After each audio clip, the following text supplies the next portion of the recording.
सुप्रभात बच्चों। मैं आशा करती हूँ कि आप सब अपने घर में सुरक्षित हैं और ऐसी कठिन परिस्थिति में आप सब संयम बनाए बैठे हैं। तो चलिए आज हम हिंदी कक्षा में व्याकरण समास समझेंगे कि समास क्या होते हैं और उनके भेदों के बारे में जानकारी प्राप्त करेंगे। तो चलिए शुरू करते हैं। सबसे पहले समास का अर्थ क्या है? समास का अर्थ होता है संक्षिप्तीकरण। इसका शाब्दिक अर्थ होता है छोटा रूप, अर्थात जब दो या दो से अधिक शब्दों से मिलकर जो नया और छोटा शब्द बनता है उस शब्द को समास कहते हैं। जैसे बच्चों, हम कोई भी बड़ी घटना हो या कोई बड़ा वाक्य हो या कोई बड़ा शब्द हो, जब उसे हम एक छोटा रूप, एक शब्द दे देते हैं, एक छोटा शब्द दे देते हैं, तो उसे हम कहते हैं समास। संस्कृत, जर्मन तथा बहुत सी भारतीय भाषाओं में समास का बहुत प्रयोग किया जाता है। समास रचना में दो पद होते हैं। पहले पद को पूर्व पद कहा जाता है और दूसरे पद को उत्तर पद कहा जाता है। जैसे पूर्व पद का अर्थ होता है जैसे एक शब्द में दो शब्द जुड़े हों। जैसे पूर्व पद है रसोई और उत्तर पद है घर। ये दो अलग अलग शब्द हैं। जब इन दोनों को हम जोड़ देंगे, रसोई जो शब्द है वो पूर्व है और घर जो है वो उत्तर है। जब रसोई घर को हम जोड़ देंगे तो ये शब्द बन जाएगा रसोई घर। इन दोनों से जो नया शब्द बनेगा वो समास पद कहलाएगा।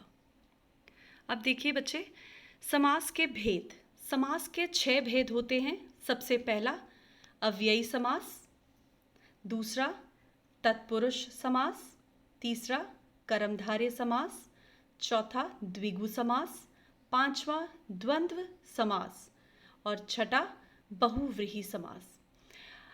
हमने इन 6 समास के भेदों में से सिर्फ पहले 3 हमने करने हैं, तत्पुरुष, द्विगु और द्वंद्व समास। हम एक एक करके इनको समझेंगे। अब हमारा पहला समास का भेद है तत्पुरुष समास।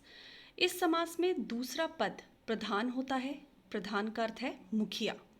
ये कारक से जुदा समास होता है। इसका अर्थ ये है कि इसमें कारक के हमने परसर्ग पढ़े हैं ना आप लोगों ने बच्चों, जिसमें हमने कारक में पढ़ा था कर्ता ने कर्म को करण से, संप्रदान के लिए, अपादान से, संबंध का के की, अधिकरण में, पर, संबोधन, हे, अरे। अब ये कारक के जितने भी परसर्ग हैं, ने, को, से, के लिए, से, का के की, में, पर, हे, अरे, इन सब का तत्पुरुष समास में लोप हो जाता है। इसमें ज्ञातव्य विग्रह में जो कारक प्रकट होता है उसी कारक वाला वो समास होता है। इसे बनने में दो पदों के बीच कारक चिन्हों का लोप हो जाता है, जैसा कि मैंने आपको अभी बताया।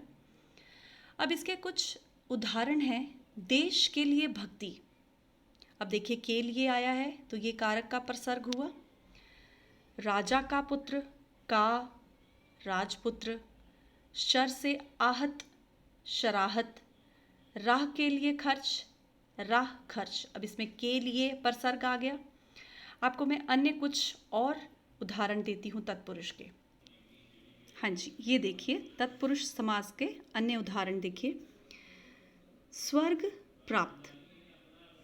स्वर्ग प्राप्त एक शब्द है जिसको जब हम विग्रह करते हैं, विग्रह का अर्थ होता है तोड़ना, तो ये कैसे लिखा जाएगा? स्वर्ग को प्राप्त। अब देखिए ये को जो आ गया है ये क्या है? कारक का परसर्ग है।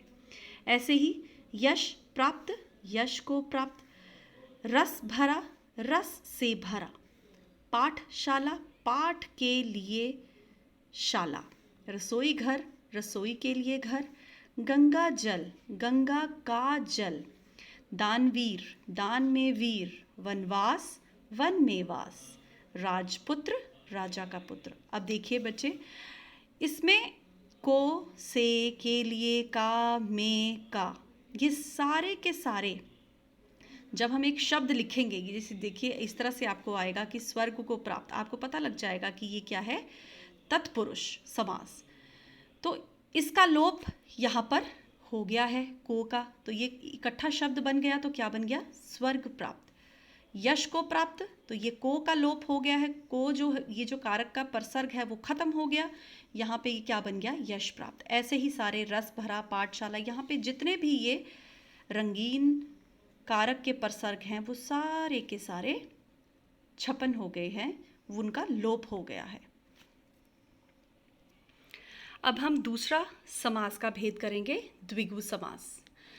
द्विगु समास में पूर्व पद संख्यावाचक होता है और कभी कभी उत्तर पद भी संख्यावाचक होता हुआ देखा जा सकता है।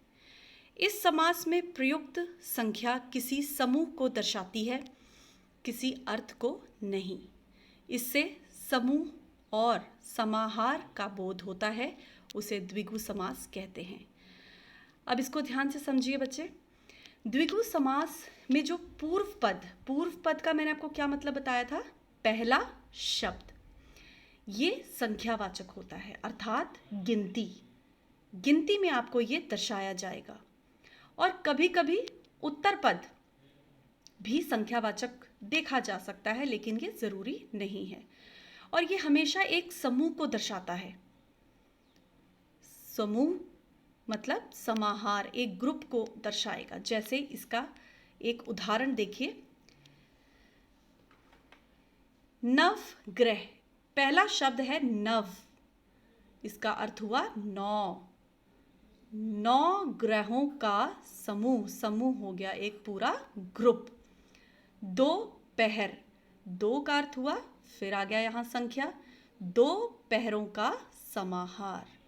त्रिवेणी, त्रि का अर्थ होता है 3 वेणियों का समूह।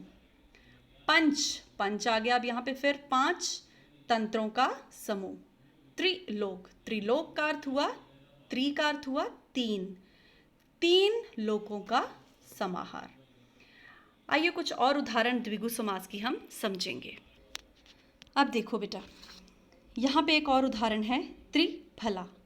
अब पहला हमने ये देखना है कि जो हमारा पहला पद है त्रि, ये हमारी क्या आ गई, संख्या।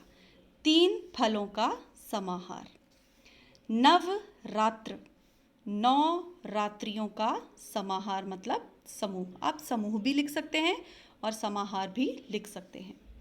चौपई, चौ का अर्थ यहाँ पे होगा 4 पदों का समूह अर्थात समाहार।